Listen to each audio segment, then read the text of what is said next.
Добрый день! Сегодня я хочу вам показать, как подшить брюки, джинсы, сохраняя оригинал.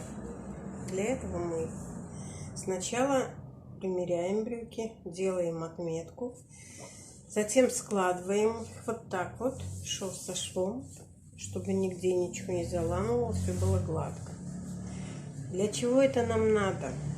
Иногда, когда мы покупаем джинсы, одна штанина длиннее, другая короче. Это раз. Вторая причина. У людей ноги разные. Нам для этого обязательно нужно точно узнать, какие были брюки раньше. В том смысле, вот мы их купили, сложили, и мы теперь знаем. Вот здесь вот, я вам на примере покажу. Вот здесь вот верхняя штанина, вот видите, она на полсантиметра длиннее другой. Так как ноги ровные у девочки, я уже вот здесь отмерила, сколько надо. Я просто буду все равнять. Я беру линейку, беру мыло и вот так отмечаю. У меня уже стоит отметка. Так. Потом вот так загибаю. Линейка остается на месте. И еще раз. Таким образом, я здесь и здесь уже отметила. Потом отмечаю здесь. Здесь есть одна хитрость. Когда разворачиваете, вот здесь вот у вас будет небольшой угол. Вот. Когда вы так развернули штаны, у вас небольшой будет угол. Вы его должны сравнять. И делать надо так. Это внутренняя часть шва. Вы ее всегда на 1 сантиметр поднимаете. Вот на полсантиметра, не надо на 1. Вот так поднимаете. Вот здесь вот срезы сравняли. И вот здесь поднимаете. Почему? Потому что шаговая часть всегда немного короче, чем наружная. Вот эта шаговая линия, линия шага, вот когда человек одевает, это внутренняя часть его штанин, а это наружная часть. Вот это немного всегда короче. Если вы это не сделаете, они будут визуально смотреться длиннее. Вот так. И делаете новую линию. Вот так. Все сделали. И вот так срезаете. Прям по этой линии. Почему срезаем, не оставляя ничего на шов? Потому что у нас подшивка будет оригинальная. А это значит, я вот это буду приставлять сюда. И если я оставлю еще на шов, брюки будут длиннее. Я распорола вот этот шов. И теперь подрежу вот здесь вот так. Я не буду резать много, потому что если мы порежем вот так, когда будете носить вещь, вот этот шов будет мешаться. Поэтому вот так вот полсантиметра, 0,7, сантиметр можно отрезать и хватает. Так, я все отрезала. Теперь что нам надо сделать? Вот смотрите. Вот эта полоска, вот эта, она шире, чем вот эта штанина. Что нам надо сделать? Вот так измерить. И вот так вот это забрать. Я всегда делаю еще чуть-чуть, в общем, на полсантиметра чуть-чуть больше забираю. В этом случае просто лучше ложится вот эта полосочка, потому что ткань тянется. Сейчас я пойду вот это застрочу. Вот эту часть, которую отрезала, я оверложу, а вы можете вот эту часть сделать зигзаг, если у вас нет оверлока. большой роли не играет, потому что это прячется вовнутрь. Вот я прострочила, оверложила. Вот видите, я прострочила, и все полосочки вот эти вот, они сошлись, они должны сойтись. Вот обязательно позаботьтесь об этом. Очень важно, нитки должны быть точно такие же, один в один, которые вы распороли. Вот у меня чисто джинсовые нитки. Сейчас очень много продается разных джинсовых ниток. Не обязательно покупать бобин. Можно взять просто катушку. Но так как у нас на джинсах вот здесь идет, видите, вот, идет вот такая вот светло-желтая и черная. Я прострочу вот этими нитками, чтобы вам было более так четко видно. Вот у меня две полоски я отрезала от брюк. Я хочу показать два способа, значит, это будет немножечко они разные. Вот одну полоску я разутюжила, одну сторону оверложила. Вторую сторону, вот там, где отрезала я 0,7, я ее вот так загибаю по вот этой белесой стороне, вот именно там, где вот эта варка идет, и проутюжила. По ней я буду строчить. Вторую полоску для второго способа я ничего не сделала, ее не надо утюжить. Я вот точно так же по 0,7 отрезала. И везде я высекла швы. Это значит, я убрала толщину на швах. Вот. Но они нам не нужны, потому что и так толщины хватает. Ну, а теперь будем делать. Итак, первый способ. Вот эту вот полосочку, видите? Вот это низ. Берете вот так руками, так как мы разутюжили, вот так вот ее сделаете, чтобы с той стороны появилось небольшое углубление. Джинс-материал послушный, так что все будет нормально. Вот до этого углубления мы вот так вот подводим нашу штанину вот сюда. Шов со швом, вот так вот. Потом мы просто накроем и одним швом прострочим. Ну, все по порядку. Вот так вот мы все приметаем. Когда сметываете, с самого начала закрепите один шов со швом с одной стороны и с другой стороны. Потом вот так вот подвернете штанину и спокойненько вот сюда, прикладывая вот к этой полосочке, вот к сгибу, вот так приметываете. Это легко. И так как у вас вот эта вот полосочка, чуть-чуть я подрезаю ее всегда поуже, чем сама штанина, вот здесь вот эта посадочка отлично ляжет. Вот видите, вот так. Вот она вот так. По кругу как бы.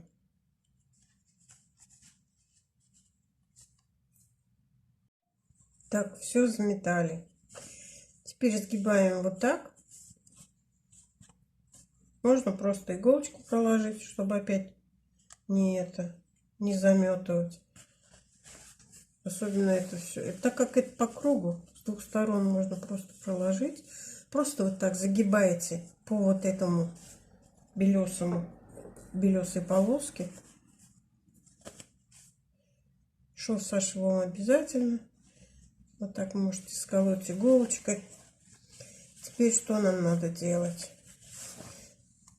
Я вот, чтобы время не тратить, я просто вот так вот иголочками подколю. Вы можете заметать, потому что вы делаете это первый раз. И вам, конечно, лучше. Вот. Теперь смотрите. А теперь вот нам вот эту часть, вот эту вот, которую мы подутюжили, надо просто вот так подвернуть и прострочить. Вот.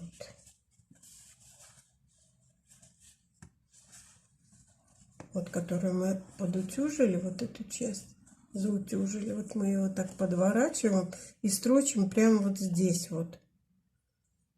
Там строчка видна прям. Так, все мы заметали. Вот так вот согнули по вот этой белесой строчке. Вот. Теперь вот у нас наверху вот эта строчка, которая, вот эта вот часть, которую мы заутюжили, ее надо туда загнуть. Еще раз прометать. Вам надо. Я не буду этого делать, потому что и так времени много уходит. Я просто прострочу.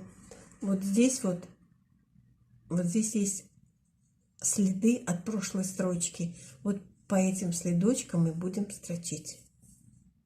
Вот я прострочила. Когда я строчу с лицевой стороны, я всегда штанину выворачиваю наизнанку. Так намного удобнее строчить. Теперь мы вывернули. Вот у нас все шовчики сошлись. Вот наша штанина.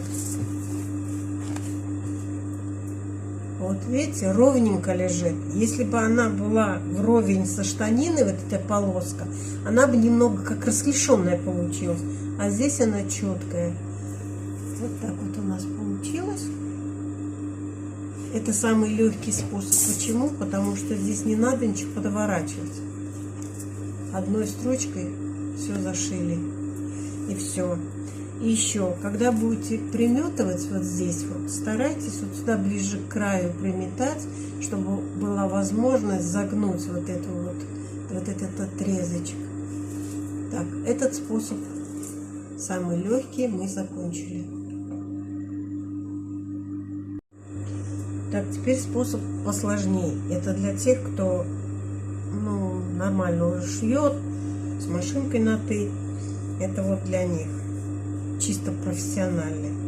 Для этого мы то, что вот мы подрезали, вот так вот, соединяя швы, мы будем пристрачивать.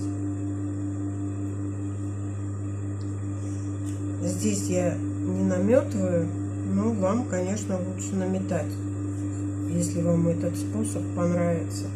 Вот так обязательно, особенно вот здесь вот, где шаговый шов, где вот этот вот шов запошивочный, его надо с двух сторон укрепить. Он такой капризный, он все время съезжает от толщины.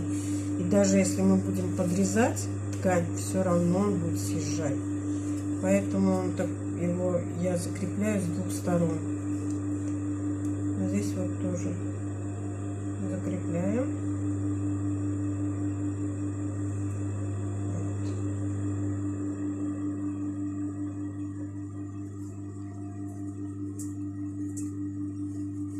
Так вот сделали. Как будем шить? Вот здесь есть строчка. Вот следы от строчки. Вот они. Я не знаю, вам видно? Вот следы от строчки. Вот прям рядышком с этой строчкой мы будем строчить. Где-то отступая миллиметр.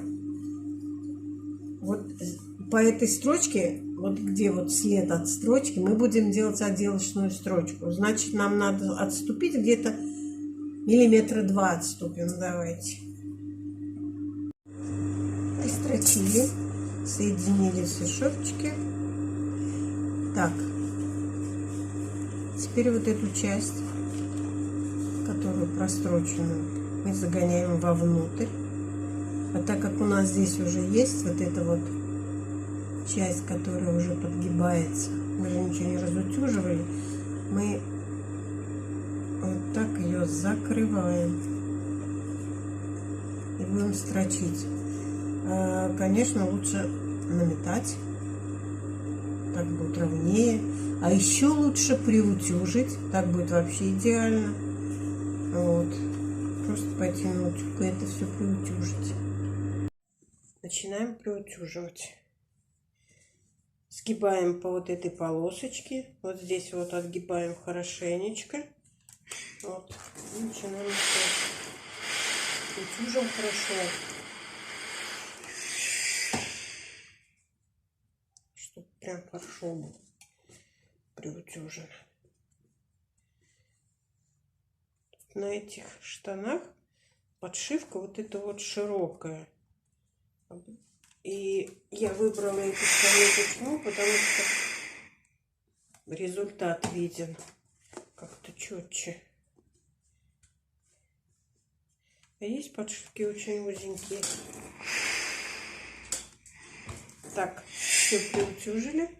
Пойдем строчить. Смотрите, прежде чем строчить, я делаю одну маленькую хитрость. Лайфхак, как сейчас говорят. Вот при любом этой строчке вот этот шов обязательно съедет. Обычно мы, когда строчим, мы вот так ставим с левой стороны. Вот у нас будет штанина с левой стороны. Так удобно. Вот. И правильно.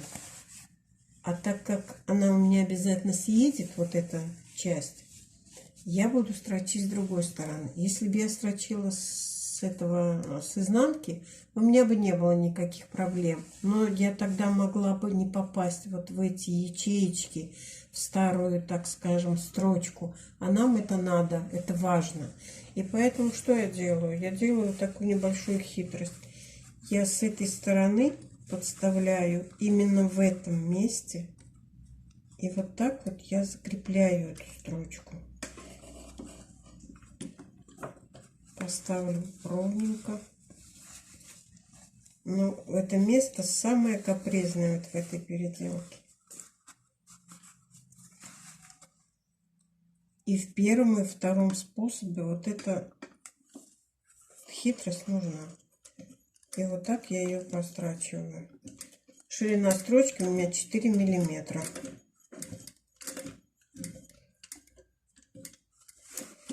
Так, все, я здесь закрепила. Видите, у меня ничего уже не съедет. И теперь я буду строчить нормально с этой стороны. Ну вот я прострочила. Чем второй способ отличается от первого? Тем, что он более профессиональный и он полностью запакован внутри. Вот. Ну, как в готовом изделии, ничем не отличается. Поэтому это, конечно, тем, которые делают переделки за деньги, этот способ подходит больше, потому что человек платит деньги. А для себя, особенно если мало очень навыков шитья, вот этот способ проще, намного проще. Одной строчкой все заделывается, а то, что внутри есть ткань, вот это пусть вас не заботит. Это же внутри. Ну вот, кажется, справились. Удачи вам! В следующем видео я уже буду работать с платьем и покажу вам немного другое.